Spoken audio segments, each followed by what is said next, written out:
you want to get off the darkest ground,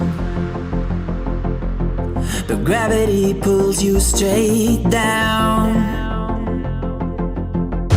Earth from a bird's eye view. You should grow feathers and see this too.